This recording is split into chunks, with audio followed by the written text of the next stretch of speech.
Okay, we got it this time.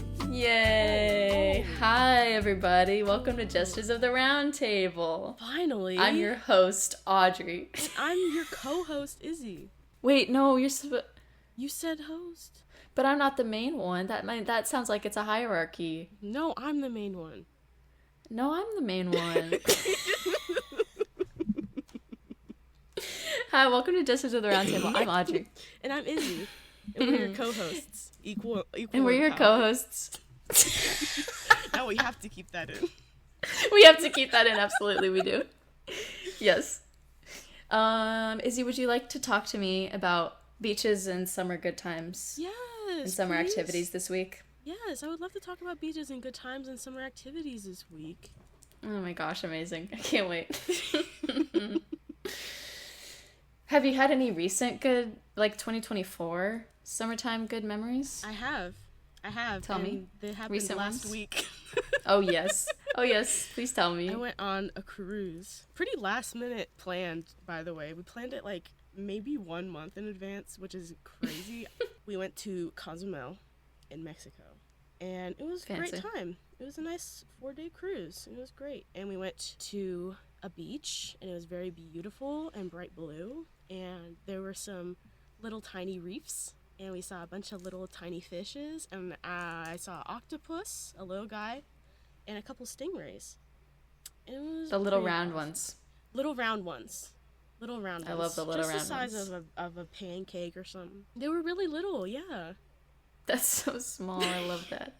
They were I didn't realize they were that itty bitty. Yeah, they were. Yeah. Oh my gosh. Were they on the traveling on the floor, or were they swimming around close to you, above the? Because they got little wings, you know. They didn't really have. They were very ovular.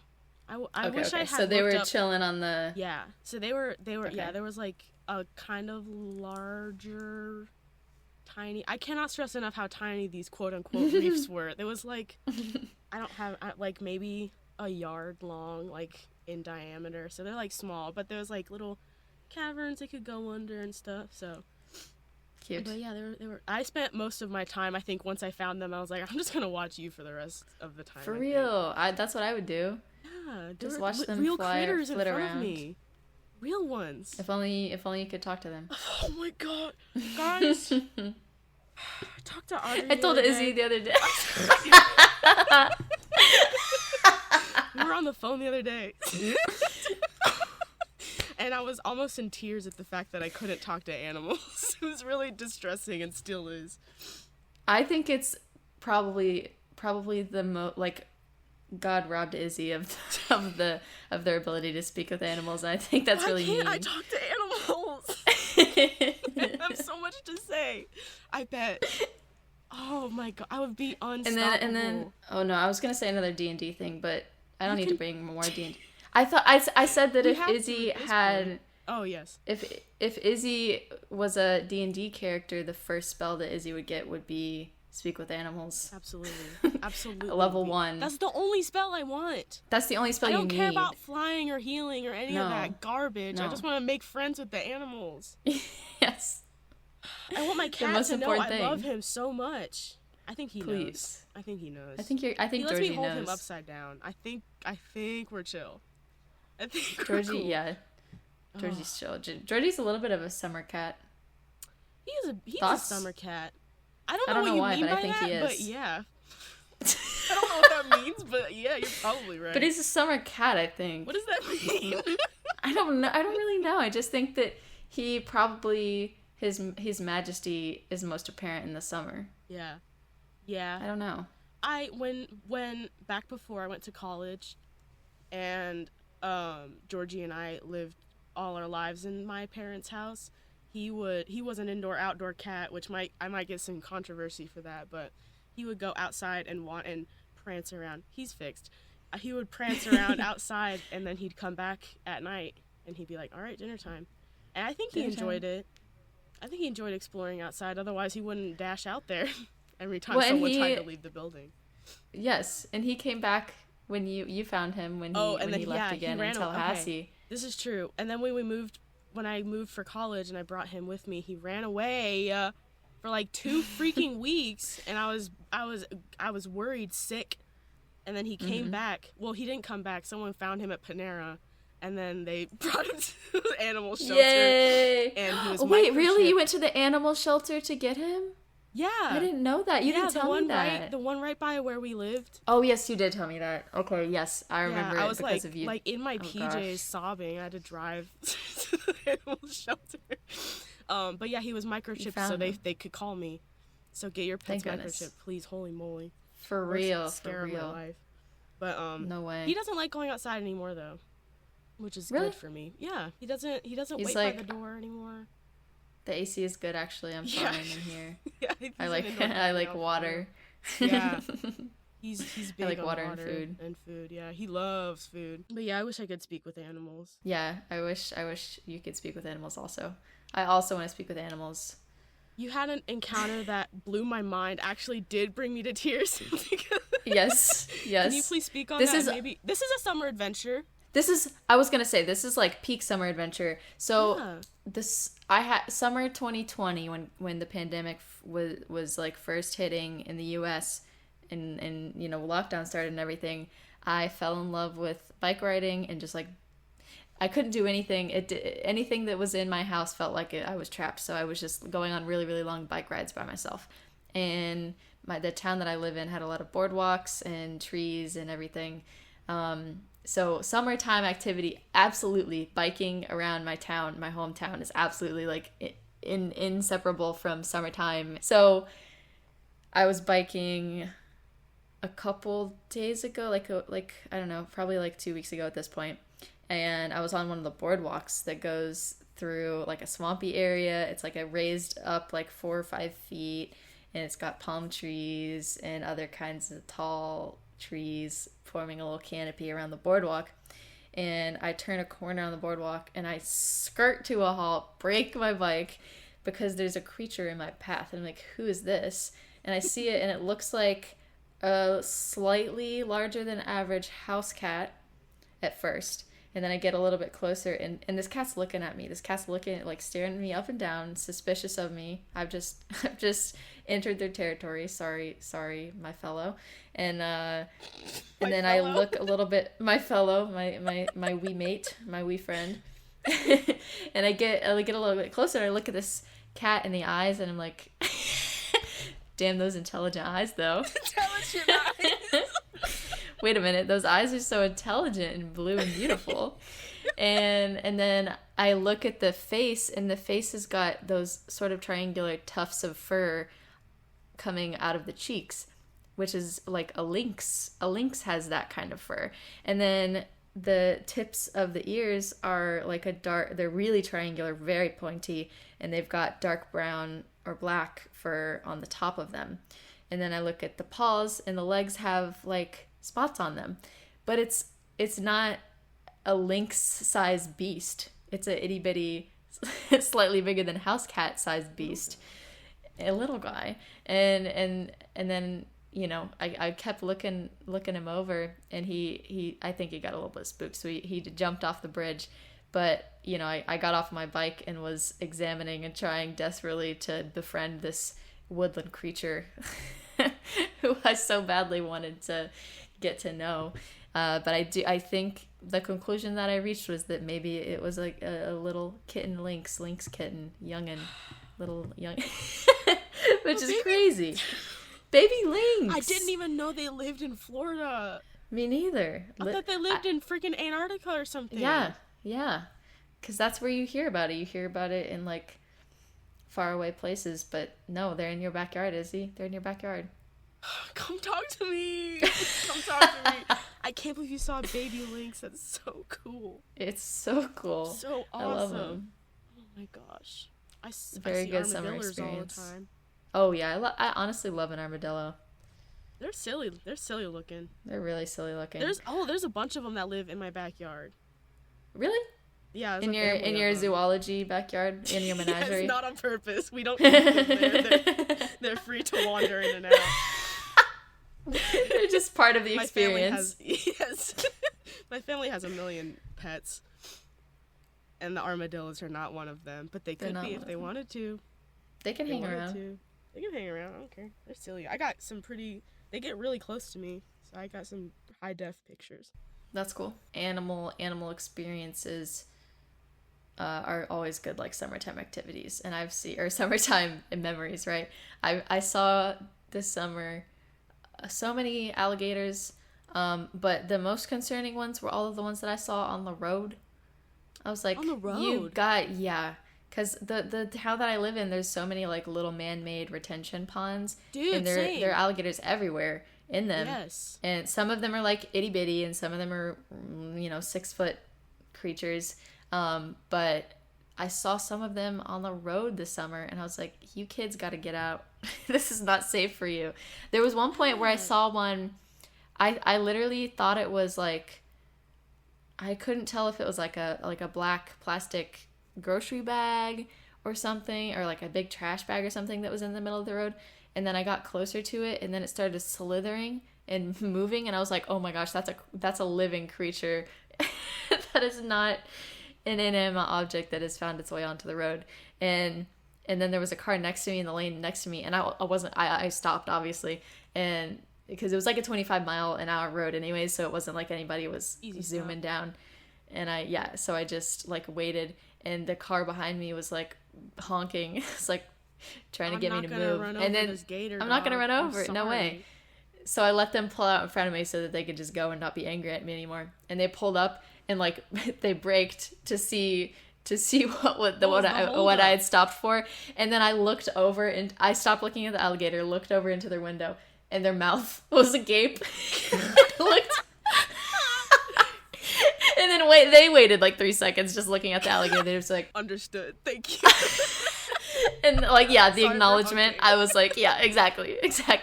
I felt validated.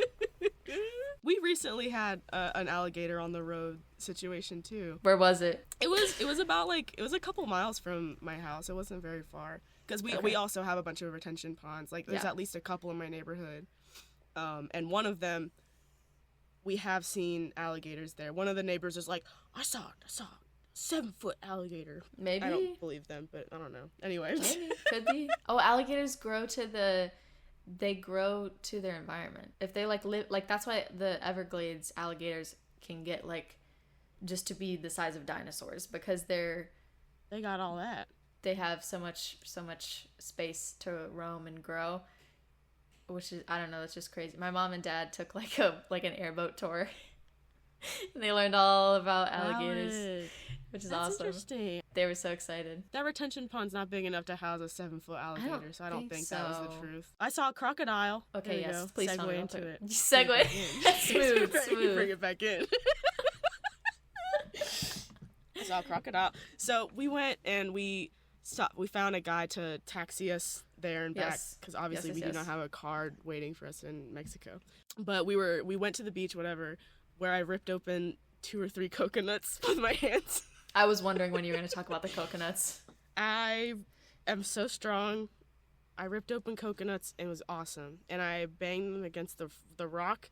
And then my dad and we ripped them open and poured the coconut juice into my brother's mouths. Yes. I'm trying to think of like a Greek story where someone poured like wine. I don't know. That is exactly, but that is the image. Yes, that is exactly the image. Thank you for seeing my vision. Literally, it was just like that. It's like water of the gods being bestowed. Yes, upon. The ambrosia. The ambrosia. Yeah. Exactly. Yes, it was very fun. And then the next day, my hands hurt, and I was like, "What happened?" Oh, ooh, yes, right. Yes. Breaking coconuts open with my bare hands. That's right. Coconuts open with my bare, strong, powerful hands. So strong, so powerful. Yes, extremely strong. It was very fun. It wasn't even like the coconut juice and meat was like it was good, but like everyone, if you're able to crack a coconut open with your hands, I do recommend it because it's very fun and awesome. It's really good.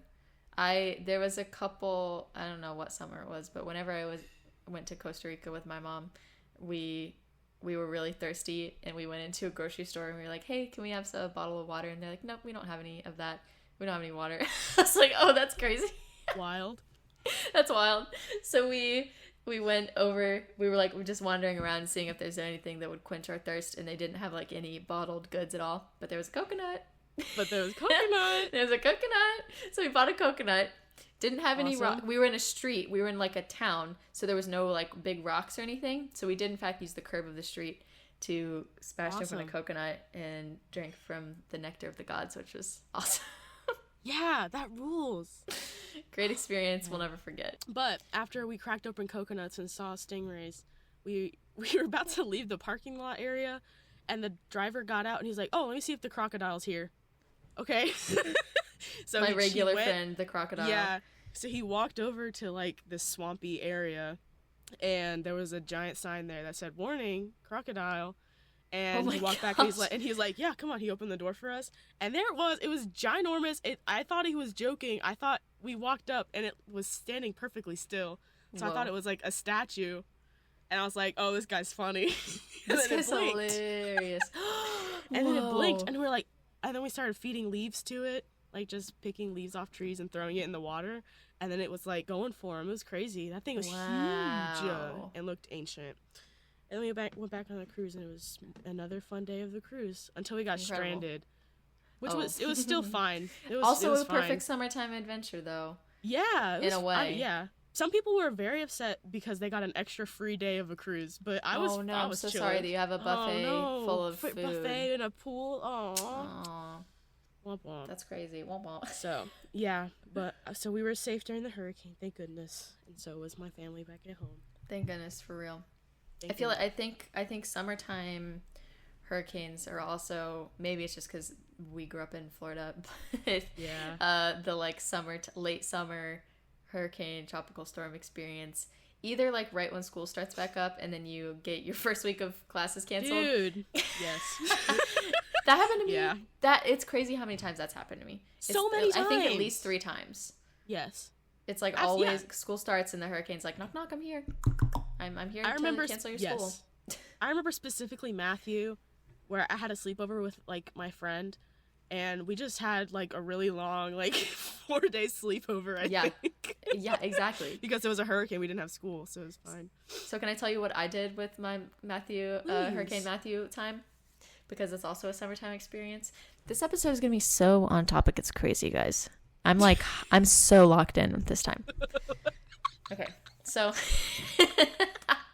the Hurricane Matthew came, and we had one day of insane storms. We had a lot of trees get knocked down, but we didn't really lose power at all. So we had like food and TV and Wi-Fi and stuff and internet. So my family, we went out to Publix. We bought 4 or 5 or 6 or 7 or 8 packs of Klondike bars, and then we started Lost episode 1. That's on so DVD. Many Klondike bars. Yeah. And that's so much Lost. So much Lost. Did you watch all of it? Almost all of it. We did not stop. We literally we had a whole week, so we had longer off because we were in Central Florida, not like landlocked Florida. So I think we had I don't know, they just had prepared for a worse outcome from the storm, so we had a full week off, and literally we just started episode 1 of Lost and watched at least 4 seasons. We did not stop. We moved every couch and chair we had into the living room so we could have the coziest hurricane experience. That's so awesome. It was fantastic, and we just literally ate nonstop Klondike bars. So we had pizza and Klondike bars and couches and Lost, and it was kind of awesome. Sounds pretty awesome. Kind of good. I do remember having too much time off of school because I don't think we lost power or anything either. Yeah. It's just kind of crazy. The coasts always get hit like crazy. Yes. The coast of Florida get destroyed, which is very unfortunate, obviously. Yeah. Tragedy. I live about 45 minutes from the beach. Yeah. Actually, you're pretty close. Pretty good. I'm pretty close. Than I went to the beach yesterday. Yeah. Just for fun. You can. 45 minutes away. No problem. Because I can. Easy. No problem. But we get some flooding, but not too bad, thank goodness. But I do know, the beaches suffer detrimentally. Tallahassee, when did we got the tornado at the beginning of summer? So we can talk about that legally. We did get the tornado. So man. Tallahassee. Several tornadoes? Several tornadoes. I don't know. I only saw the one, or I only got the warning for one. Maybe it was Twisted Sisters. Maybe it was two of them. Maybe. Railroad Square is built out of ramshackle aluminum tin can buildings, which is awesome because of the vibes are fantastic and vibes wonderful. Are awesome, but not the most structurally sound of buildings, unfortunately, which is crazy. Well, we're not used to getting tornadoes. Yeah. It's very true. It's very true. So at the beginning of summer, right? We get we were both in Tallahassee still. Yes. My experience was that I was sleeping. Oh gosh. I know that yours is very different than mine, which is so funny. So we lived 2 minutes away from each other. We lived 2 minutes away from each other. Vastly different experiences. Yeah, so wild. So my roommate and I, we get the emergency weather alert that wakes us up. And we come out of our rooms and we are in the living room and we're like, okay, well we'll just stay here for now, in the living room, and if anything else happens, we'll go in like the bathroom with no windows and we'll close the door and everything will be fine. So we're sitting in there chilling, and it's weird because there's no wind and there's birds chirping outside, and it's like quiet, it's other than the birds chattering. And then I look, the blinds are closed. We've closed all the windows for, just trying to be as minimize damage if any windows break or anything. And then and then the sky goes yellow. And I'm like, oh, I've seen that before. My mom's told me stories about that before. That's not good. And then those birds that were talking really loudly and really quickly a few seconds ago, gone. Then the rain starts, and then the thunder starts, and then my roommate and I live next to a train yard. Like literally like less than 100 feet away from our house is a train yard. So like our house rumbles in the night as the trains come into the station, and that train yard starts doing like a World War II air siren. Like emergency signals start going off, and it's probably the most scared of any sort of weather thing that's ever happened. That was by far the most scared I have been, because I'd gotten weather alerts before on my phone, and I've been through hurricanes before, but that was the first time that I had heard like emergency signals go off, and it scared the shit out of me.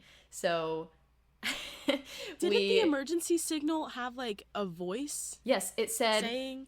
Yes, it started talking, and it said in like a very monotone, flat voice, like, "This is an emergency. Please clear the tracks. Get away from here. Seek shelter immediately." Yeah, it was like dystopic. Horrible. And it was like literally the sky was yellow, and it was like, it was so scary. Very, very scary. And at this point, my roommate and I looked at each other and we're like, okay, shit is serious. I grabbed Momo. Bella said, "I'm going to the bathroom," ran to the bathroom, closed the door. I ran to the other bathroom and closed the door. And then Bella ran out. She's like, "Audrey, where are you?" And I'm like, "I'm in the bathroom." You closed the door. You closed the door? I think nobody in or out. We didn't even have time to discuss which bathroom we were running to, so we just went to separate bathrooms. But I had her cat. I had Momo. So then we ran to my bathroom and closed the door, and we heard severe thunder and rain, heavy rain. The craziest thing was the wind that we heard. Yes. And then we heard some like crazy stuff falling. We heard trees and branches and stuff falling on the floor. And then eventually the storm passes. And we go outside and we leave the bathroom. None of the windows are broken. And the rain has mostly subsided. There's still thunder, a lot of thunder, like really heavy thunderstorm. But for the most part, like the threat of the tornado has passed. And then it's 6 a.m. still, so we go back to sleep. I wake up from a nap, right, having my rest. I go up to the window and I peep the blinds open, because we haven't peeped the blinds open, and I see into my front yard. And what used to be a parking lot for our cars is now a fertilizing ground of dead trees. like big trees, like trees that cannot be hauled away by hand, have collapsed into our yard. And then I'm like, at this point, I'm just like, okay, that's crazy. And then I close the blinds and go back inside. And then I tell my roommate to come check it out with me and show them. And they see the disaster that has become our front lawn as well. And then it isn't until later that I like fully walk outside. I walk outside, and the mailboxes are gone. No Swept mail. away by the wind. No mail. Don't need that anymore. And then to the right of my house, the telephone pole has been knocked on the ground. Yes. Laying on the ground. Wires are gone, severed. And that's like a citywide thing. Like telephone lines were down everywhere. Yeah. It took a week for Tallahassee to get power again. But like the scary thing was that if that telephone pole had fallen in any other direction other than forward, it would have hit either my neighbor's house or our house. So I'm very, very thankful that it did not. But that was definitely like driving around Tallahassee later that day, trying to find Wi-Fi at the local cafes to like connect with family and make sure, you know, everyone knew we were okay and stuff. And to also check the news and like see what was happening, what the updates were. Just in seeing the wreckage and the fallout of the tornado was crazy. While you were cowering in the bathroom, I was fast asleep. I have my phone on Do Not Disturb as soon as it hits 10 p.m. so I do not get calls or text messages. Oh my gosh. Crazy. And I woke up to the loud wind, and I looked outside, and I was like, wow, that's loud. And then I went back to sleep. An actual tornado barreling past your house, and you're like, wow, that's loud. And I went back to sleep. And if I was put in an emergency situation, I don't think I would make it, because I went back to sleep.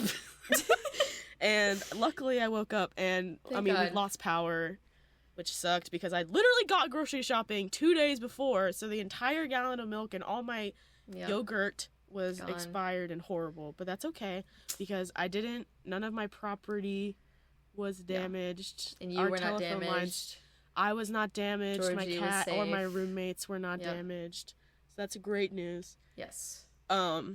We also had telephone lines that were live wires apparently at my complex. We had the management text us like, don't walk outside because like you might get electrocuted on accident. We're working on it. Yeah, they had like live. Yeah, it was crazy. And a tree did fall on one of the buildings. I don't think it went like it didn't go actually like inside any of the rooms, but good. it did damage the wall. So yes, luckily no one in my complex was hurt. But yeah, I remember driving around, also looking for internet, seeing all the wreckage, and I was very grateful that it didn't hit me. But dang, that was a rough week for Tallahassee. Yeah, no good. And we're still feeling it. I think they're still feeling it. I think so. I mean, definitely like Railroad Square, all of the that was like our arts district, our little like local arts scene. At least like the hub of it, and to see that destroyed as art graduates, art students, and just artistic, creatively minded people in general is rough. It's already going through it. And then tornado. Exactly. Man, Tallahassee strong. We persevered. Tallahassee strong, exactly. Exactly. My sister, who was studying culinary school in London at the time, was the one who texted me this video of Tallahassee during the tornado. I saw a couple videos of like just like the power going out throughout the city. Yes, that's the one. Did you see the one like specifically where somebody was up on their balcony and the sky was yellow as hell? Yes. And the sky was super dark, and they were like, first of all, I don't know why this person was out on their balcony. Like, oh my God, there's a tornado, go inside. Please. And you're on an upper floor too. Like, please get down. Scary. But like seeing. The caption for the video was like that moment when all of Tallahassee lost power at once or something, and literally seeing the entire power grid go down, everyone's house just all at once, every house within this person's camera's field of view was like gone, and it just it's scary to see. Crazy. Very scary to see. So scary. Happy summertime vibes. Happy summertime vibes. Okay, Shark Week. I don't watch Shark Week, but my sister does. And this year, because she was home from London for the first time in a year, I was like just trying to hang out with her a lot. So I was watching Shark Week, even though I'm very scared of sharks, but I do respect them and think they're very majestic and wonderful creatures. But I'm very scared of them as well. And we were watching Shark Week a lot, and then my sister went to the beach and was with her partner, her boyfriend, and then they were swimming out a little ways, and there was like a shape in the water, and my sister was like, definitely it's just a big fish, because I've been watching way too much Shark Week. I'm paranoid at this point. And then my sister turns around and she sees this woman waving her arms and yelling shark as loud as she can. Oh my gosh. And it's a mom, and her son is out there with like by my sister and her boyfriend, and she's like waving down, obviously trying to help her son, but also my sister, to get away from it. And then they see the like tail fin like kind of flapping. They're in like kind of shallow water too, so this shark had like probably gotten in too shallow and like kind of gotten stuck or something. So they see it like trying to get back out and swim away from the shore. But like as they were obviously like beelining towards the shore, getting out of the water and into safety, they like kind of saw it, and it was like, they think it was a bull shark, and that it was like 5 or 6 feet, which is crazy. Wow. It's crazy. I can't imagine. But my sister was already like, my sister and I are like tied for our fear of sharks. She'll tell you that she has a bigger fear of sharks, and I'll tell you that I have a bigger fear of sharks. So probably we're about the same. Oh, it's about the same. Yeah. It's probably about paralyzing fear of sharks. So I can't imagine, like, and I've never seen one while I've been in the water. I've seen them swimming, and I've seen them in aquariums. But I've never been in the water with one. So I can't imagine that level of fear and actually seeing one that close to you, what that would do to you and your like beach experience in the future. Oh my gosh, yeah. I love sharks at the same time, so who's to say? I don't know. I've never been in the water with a shark, but I think Yeah. I would be like, whoa, shark. Whoa. I don't think I would be scared of it. Okay, do you think it would depend on the kind of shark or the size of it? I don't know enough about sharks to be scared of one particular type of shark. Interesting. So I know would a lot just about see... sharks because I'm do scared you? of them. That's okay. Got it. So you gotta And I need to know about them. Know your enemy. Yeah. Yeah. Yes. Yes. But and I also watched Shark Week with my sister, so I think that I know a lot about sharks, but I probably don't know that much about sharks. I just want to pet one. Yeah. Okay. Do you know that they feel like sandpaper? Do you know this? What? They feel like sandpaper. Their skin is extremely rough. Have you ever pet a dolphin? I feel like I have when I was very, very little, and I was in Girl Scouts, and I went to SeaWorld. Okay, yeah. Yes, a stingray, yeah. So, like, you know how they're very smooth and, like, they're very smooth, yeah. Yes. So, but sharks, when you feel them, are, like, really rough. Especially if you, like, go from their tail up to towards their head in the opposite direction. Because, like, they have, like, really fine scales, I guess. But it doesn't look like fish, that. Aren't they? Yeah, because mammals, because dolphins are mammals, so they have their skin is like a smooth surface. Yeah, sharks are like real funny to touch. I went to SeaWorld camp one year. That was like my summer. Oh, that was a repressed memory that I just unlocked. I went to SeaWorld camp one year, one summer. That's a summer memory. What's SeaWorld camp? So they have like a couple different kinds. There's like a sleepaway camp. I didn't do the sleepaway camp. I just did the like, you just go and you learn about the animals that they have there. It's just like a little marine biology thing. And you get to, there's one day where you just like have fun and go around the park and stuff. But a lot of it was like, we're going to go behind the scenes of the penguin exhibit and see what we feed penguins and like be able to be really up close to a penguin while an animal handler is there, so you can like get a better look at them and that sort of thing. And it was very cool to experience. I know that there's lots of ethical issues about SeaWorld. Yeah. But you know, how old were you though? Exactly. Yeah, I was really young, and for me it was just like a very wonderful experience to be able to be that close to animals that I had never been able to be that close to before. Yeah, cool. I did something similar. I was in Girl Scouts, and one year we sold enough cookies to pay for we also did like a SeaWorld camp thing, but we slept over there and we slept in the Dolphin. The sleepaway camp. Like, oh my yeah, god. yeah. Whoa. It was very fun, very cool. But in addition to that, I also, in elementary school, anytime I got straight A's, I was allowed to go to Girl Scout camp. Oh, heck yeah. Over the summer. And that was like about a week-long trip. It's not as rough as Boy Scouts, but we had to trek for a while, especially like there's different areas depending on like how old you are, like where you stay, because there's like the lily pad camp, and that's for the youngest ones, and then that's a good name. The oldest ones got to it was really cute. And then the oldest ones got to stay in like the tree houses, or if you were really older, you stayed. Yeah, they were like, it wasn't really tree houses, it was just like very tall, like cabins basically. Okay, right. So it was still very cool. I think that was my favorite. But depending on where you were pretty far away from like the mess hall area. Yes. So breakfast was a bit of a trek if you were out in I don't remember most of the names anymore, but there was one area that was like way far out, way far away from everything, and it had like a lakefront area. Those friendships were very awesome, and I got to write. Wow, okay, I'm just remembering everything about Girl Scout Yeah, right. camp The repressed now. memories, right? Oh my gosh, yeah, It's crazy. yeah. Tell me something about it. Well, every time I signed up, there was like a theme. So I remember the one I remember the most was it was a Hunger Games themed one. Oh, fancy. And so you would have Hunger Games like activities. Okay. So you're killing your fellow campers. Yeah. So okay, cool. we killed each other. Okay, cool. And I was the last one to survive. And you were the survivor. Yeah, good. Yeah. You're No, we did. I might be making stuff up, but I'm pretty sure. I'm not making this part up. We shot a movie or pretended we were going to make a movie. Okay, cool. And I remember my role was producer, which meant I just kind of approved things that people wanted to do.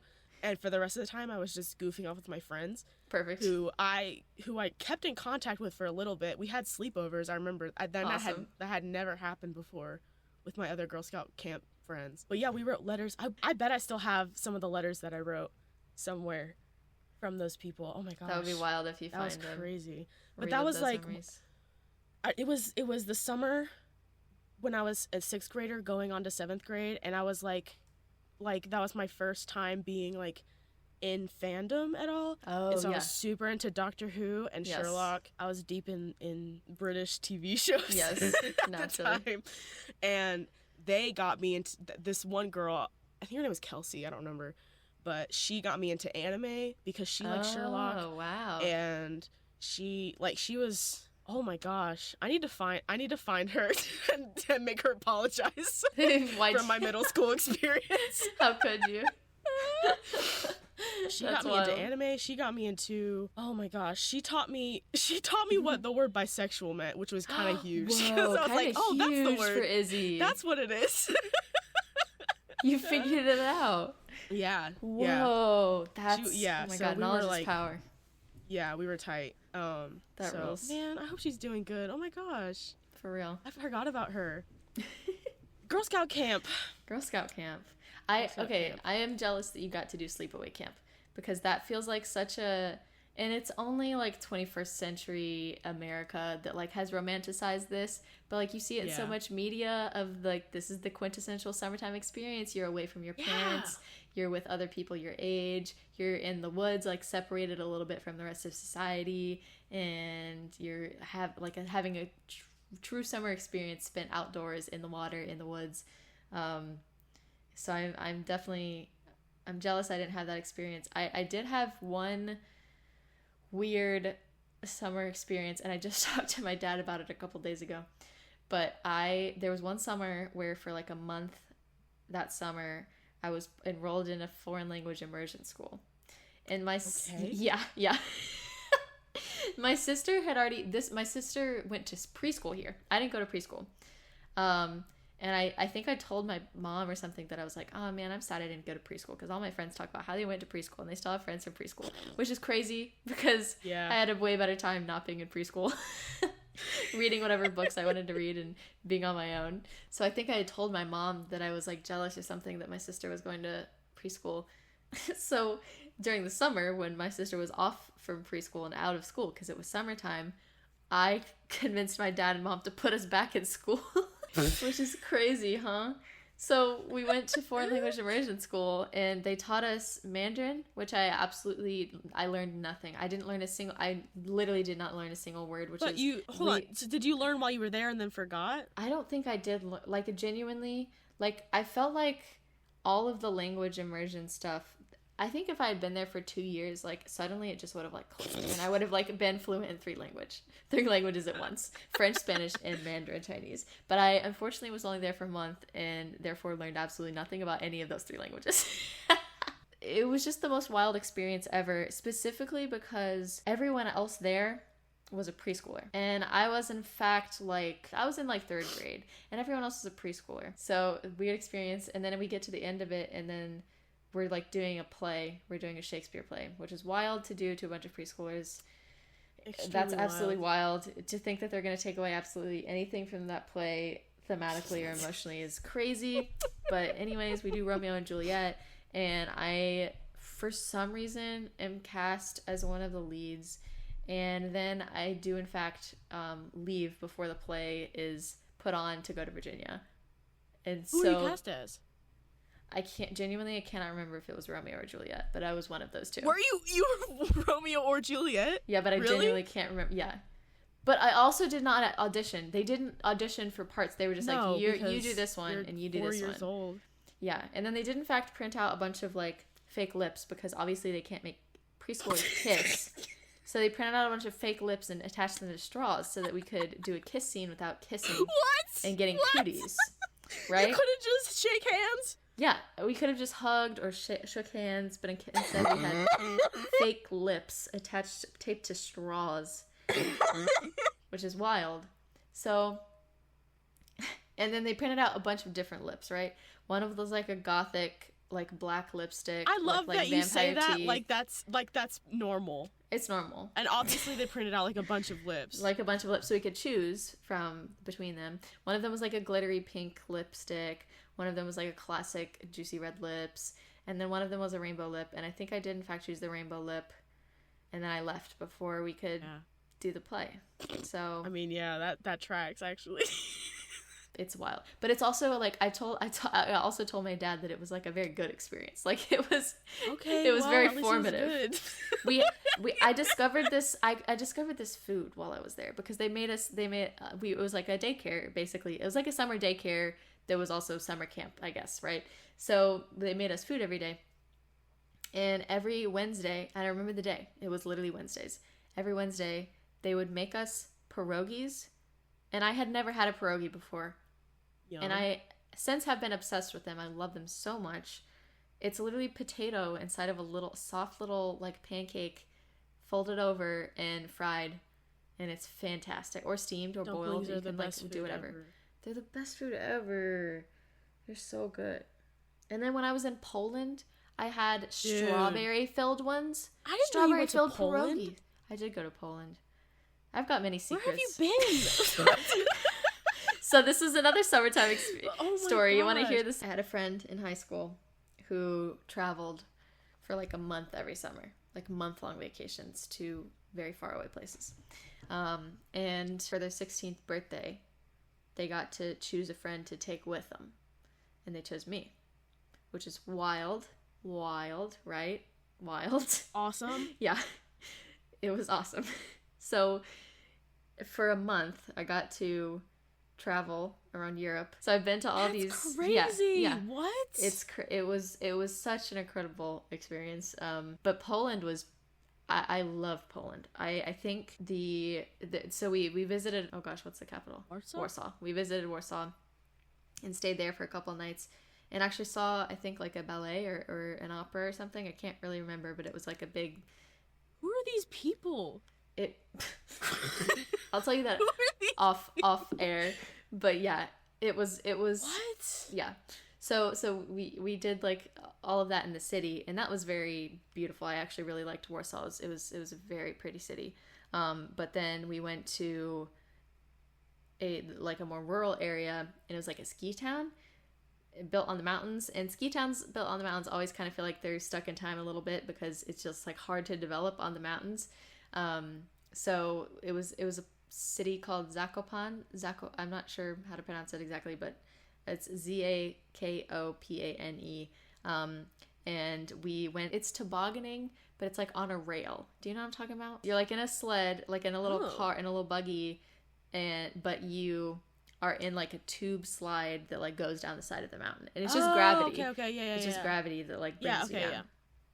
Yeah. And we did that a bunch of times from the top of the mountain. It was very cool.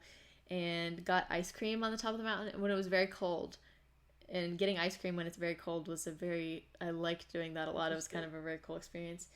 And then I really liked like the countryside of Poland. It was very beautiful and quaint. You're so well traveled. Oh my gosh. What the heck? I'm very well traveled, dude. It's kind of crazy. I can't believe you had a friend who just like, hey, you want to come to Europe with me for a month? What? Crazy. How old were you? I was 16. I was also 16 when this happened. Okay. Yeah. That's so wild. Yeah. Wow. Denmark. What the heck? Everywhere. Also, okay, tell any other stories you have, please, but this will be my last one because I've been rambling for ages.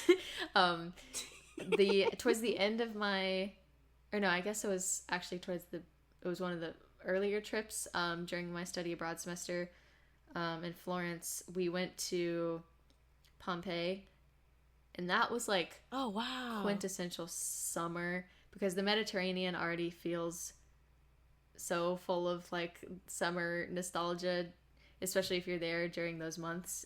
So there's an amphitheater in Pompeii, a huge amphitheater, and we get to the part of the tour. It's like a big walking tour with our big school.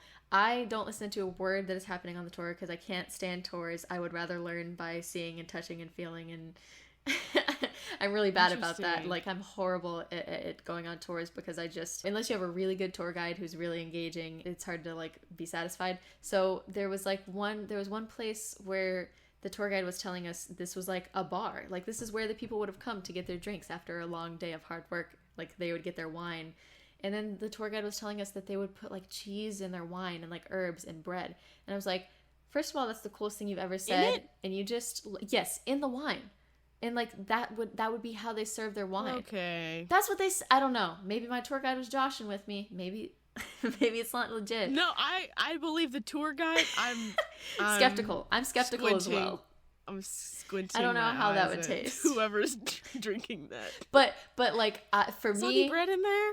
I don't know. Maybe it was just like cheese and herbs, and like fruits. Cheese, I believe. Cheese and herbs and fruits, right? My family's put cheese in coffee and hot chocolate, and that's kind of wild. Stick their noses at that. A little wild. I don't care. No, I don't care either. I get a little treat at the end of my hot chocolate. Exactly, but it's so like unconventional, especially compared to like the modern Italian wine experience where they're very like particular about it. Yeah. It's like high society kind of stuff. Not always, but you know. And then so when the tour guide just casually dropped that on me, I was like, oh, that's the coolest thing you've said the entire tour, and you're like not even paying attention to it.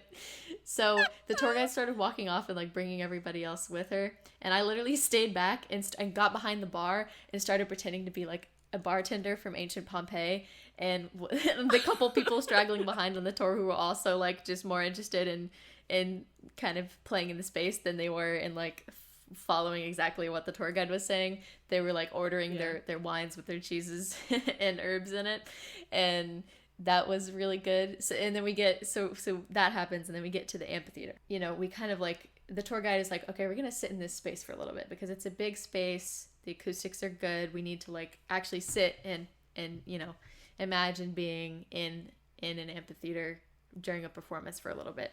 And I said, imagine. And I walked down those stairs, Audrey, onto the stage.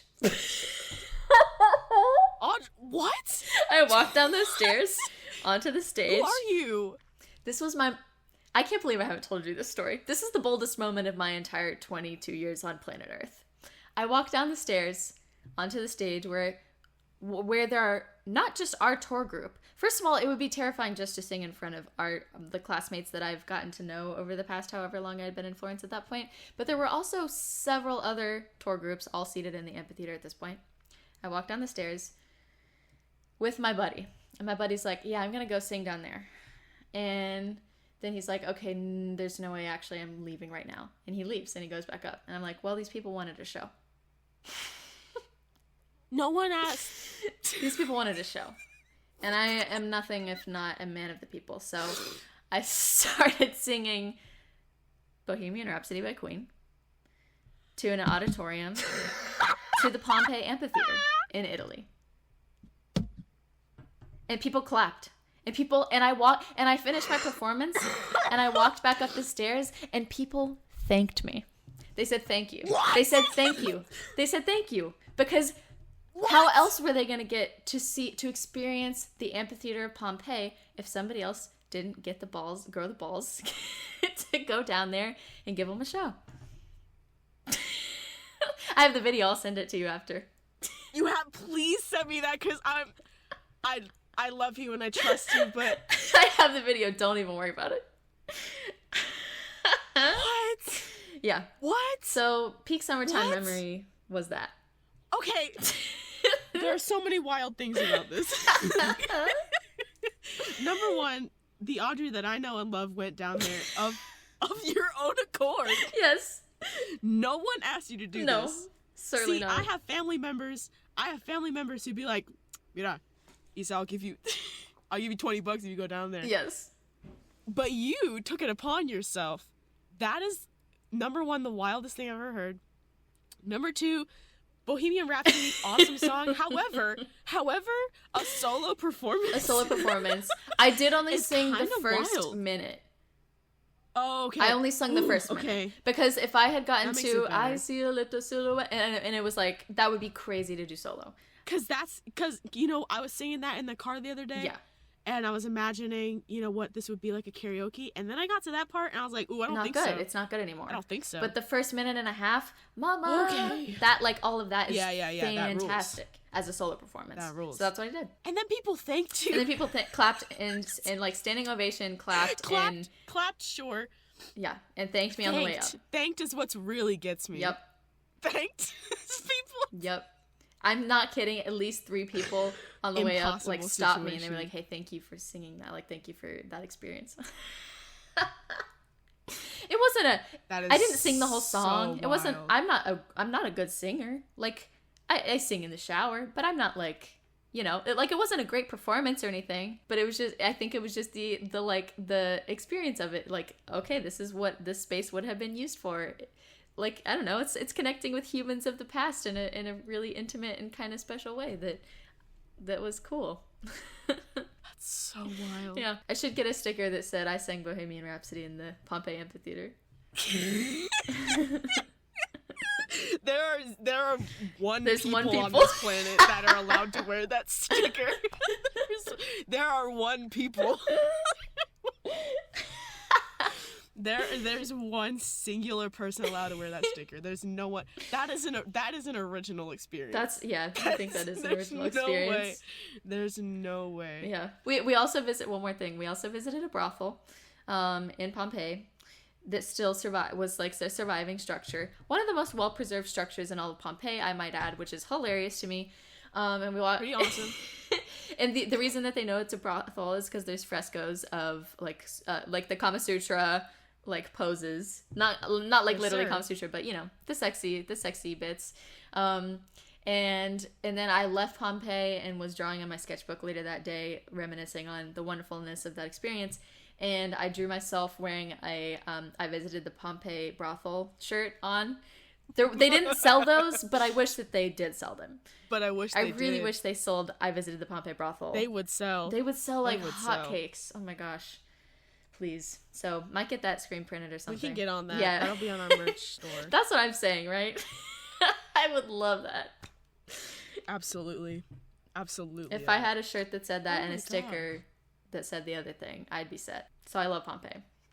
I highly recommend everyone visit it and have that in-depth of an experience. If we went to Pompeii, would you do it? Yeah, of course. Again? Yeah, sure. Really? Yeah, no problem. I would do it. Are you serious? Yes. To make the experience for you, to relive the experience for you, no problem. So wild. Never in my life. You couldn't pay me. It would be an exorbitant sum. It would be an exorbitant sum. It was fun. Oh my gosh. Holy moly. I I don't even know what to say to that. That's so crazy. It was one of those things where it's like, horribly nerve-wracking experience, obviously. Like, I'm not... Yeah! But at the same time, I finished it, and I was like, wow, I'm so glad that I did that, though. You know? No, I don't know, because the whole time I would be thinking, this was so stupid. This was so stupid. But if I saw someone doing that, I'd be like, wow, that's awesome. Wow, that rules. At first, I'd be like, what are they doing? What are they Yeah, doing? yeah, What are they yeah. doing? But if everyone's digging it, then we're good. Then we're good. Yeah, it was wild. That's so scary. No. Core memory. Oh my gosh. Yeah, it better be. Yeah. That one's... What's your life like if it's not a core memory? For oh my real. gosh. For real. Also saw pomegranates trees for the first time in my life at Pompeii. Really cool. I didn't know they grew on trees, honestly. We have one in my backyard. And you didn't tell me? What the... I didn't know you cared about pomegranates like that. God, Izzie, what the hell? It's never made a good pomegranate, I Oh, don't think. no. I'll send you a picture. It's pretty funny. I think it's propped up on a rock. Like, it's pretty sideways. Okay, that's wild. You gotta get on Pretty that. awesome. Gotta get some fertilizer for that bad boy. Yeah, I don't know. It's been there for a very long time, like since we moved in. Dang, okay. I was thinking, what's the worst song you could probably sing at Pompeii? Yeah. And the amphitheater? And it the would be answer is Pompeii. by Bastille. Oh my god. Izzie, the way that as soon as we got onto the tour bus that morning, my RA started playing Pompeii by Bastille as soon as we got, I couldn't believe what I was hearing, couldn't believe my ears. It's like, no way. No way. No way. No, Bastille, get out of here. Get out of here. Oh, God. But you're correct, that would be the worst really one. Funny. Also, not a good solo song. No. Terrible. Big bummer. And also sucks without any... Without the musical? instrumentals, yeah, terrible. No. Awful, no, awful, no, awful, no. bad. Horrible. Good old-fashioned Lover Boy by Queen. And honestly, a lot of Queen songs would be That solid. kind of rules. Most Queen songs, yeah. Yeah. I went to... My mom used to work for a local newspaper. Yes. And so we'd get some promo materials, some free admission whenever my mom would have to write an article about it. And one time we went to Jekyll Island. Oh, cool. That's one of those. What? I think it's like a... Did you tell me about this? No, I don't think so. Because I don't remember a lot from it. But I remember there was a water park situation there. Lovely. But we went to the water park, and then my mom's boss was like, oh, hey, we've got a lake house that we're not at right now, so why don't you come? You guys can stay there if you want for a little bit. Cool. For whatever reason, my mom and one of my younger brothers, he was a baby, like he was just born or something. I was in elementary school. Okay. And so we got there, and apparently my mom's boss was like, hey, you might want to bring like a weed whacker or something because it gets like pretty overgrown. Okay. And sure enough, when we got there, like super tall grasses and like the house, it was also in the middle of nowhere. And so we got there, had to landscape a little bit, and then there's like a crazy that you have to do chores as soon as you get on vacation. Kind of crazy that we had to do chores, to mow the lawn. No. So then we had to forge a path to the actual lake. Wild. And then you could get there. Yeah, so it was a little bit of a trek. But kind of extremely wild experience because, again, they didn't use it very often. Right. And so you walk in, there's like cobwebs and dust everywhere. And the appliances didn't work, but it did have electricity. So our meals were stored in a cooler. Lovely. And we cooked them on a George Foreman. Oh my god. And they had a TV, but it was only VHS tapes. Lovely. And the only VHS tape that didn't have mildew on it was Forrest Gump. So that was the first time I watched Forrest Gump. Oh my was in the gosh. middle of the woods. A lake house. My mom's boss's lake house. What an origin story. And there was an outdoor shower. There was no indoor shower. There was an indoor bathroom. And Bless. my dad was like, he was upset at first because he wanted the whole family to be there, but once he got there, he was like, oh, thank God Kelly's not here, because my mom, oh man, she would not have thrived in this environment. No way. No way. Critters everywhere. Cobwebs everywhere. Outdoor shower. No appliances. No good. The smell of Skin So Soft is burned in my brain because we were constantly slathered in it. Okay, yes. Because there were skeeters everywhere. Because it's the middle of nowhere, Florida. I was gonna say .com, but it's not a website. The middle it's real of Florida.com. Yes, and the one thing that everyone always has to remind me about is when we went swimming in the lake, and I accidentally kicked a turtle. And I'm sorry, okay? I didn't know he was in there. It was a lake I couldn't see. And apparently I cried a lot because I kicked the turtle. Oh, I you felt bad. kicked the poor turtle. I kicked the poor turtle, and I'm sorry. Turtle. It's okay. It's okay. If he could talk, he would be like, he would tell you it's okay. If I could talk to it. If he could talk to it, he would tell you it's okay. He would know. He would know. It was an honest to goodness accident. For real, please. But I think I had a good time. That's good. Probably. I have. Probably. What I do remember, have fond memories of. And I'm glad I can tell the story now. But it's very, very funny. So thank you, EU Jacksonville, who is now defunct. I think got absorbed by Folio Weekly. That's why I didn't know that VHS tapes could mold. Or mildew. I didn't even know that. I didn't know either. That's crazy. That's a really infrequent use of the lake house. Extremely infrequent. Yeah, covered in dust. Also, when... I think it was only once or twice, but we have family in Virginia. Me too. Yeah. Sorry, yawned through that. It's okay. Oh, dude.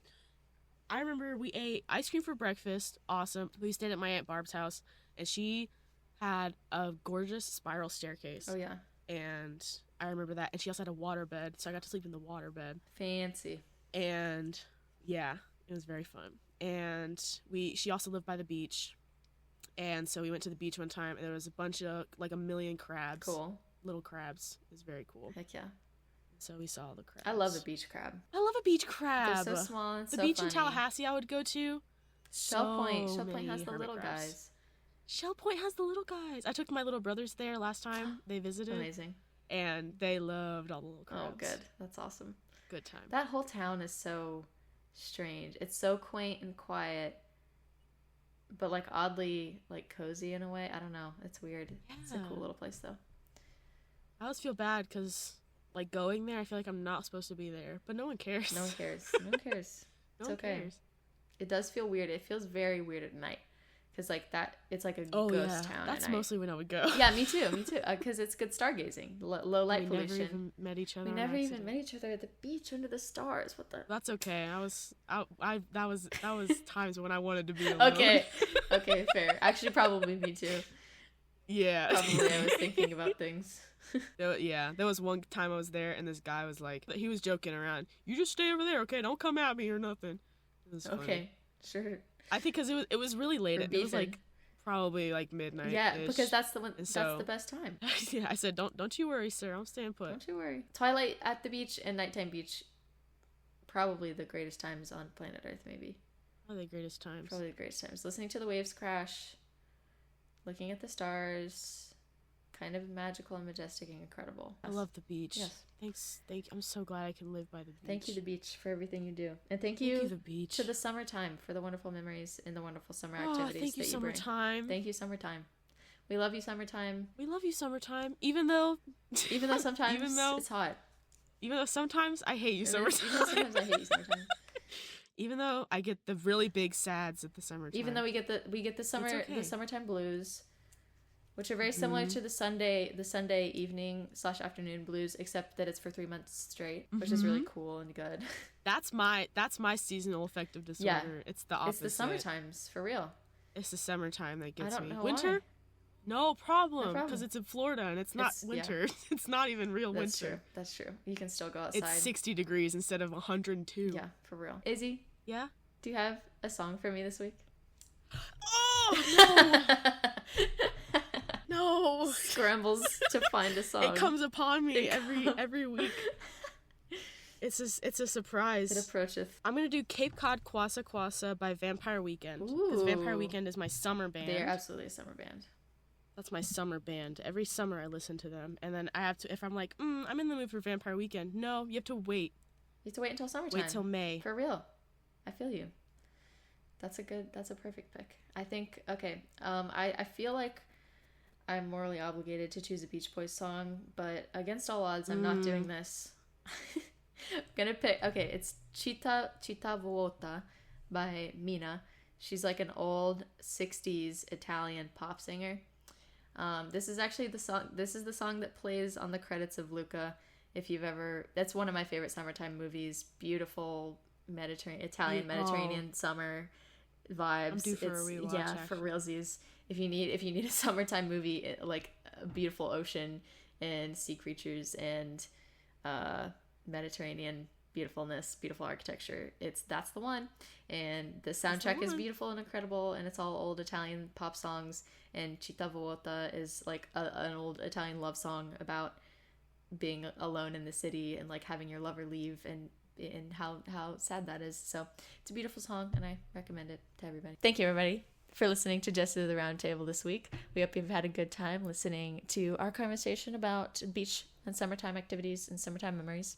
If you want to follow us on Instagram or TikTok, you can do that at Jesters Roundtable. That's our handle. And then you can email us at jesterspod@gmail.com. Email us. Come on. Thanks, everybody. We'll talk to you soon. Thanks, everybody. Bye. See you next week. See you next week. Bye. Bye. We recently had an alligator on the road situation too. Where was it? It was Or don't it was on Nightbox and 2 Light Way. No, cut it out. You could read. Yeah, my mom. Well, I guess you can read. Yeah. Wait, you mean now? Not now. In preschool. Wait, you can read, Audrey? You can read. You want to hear that one? Yes, please. Can I pause? Yes. For the ad Of course. break? Of course. No, Pause for the I ad have break. to pee. Pause.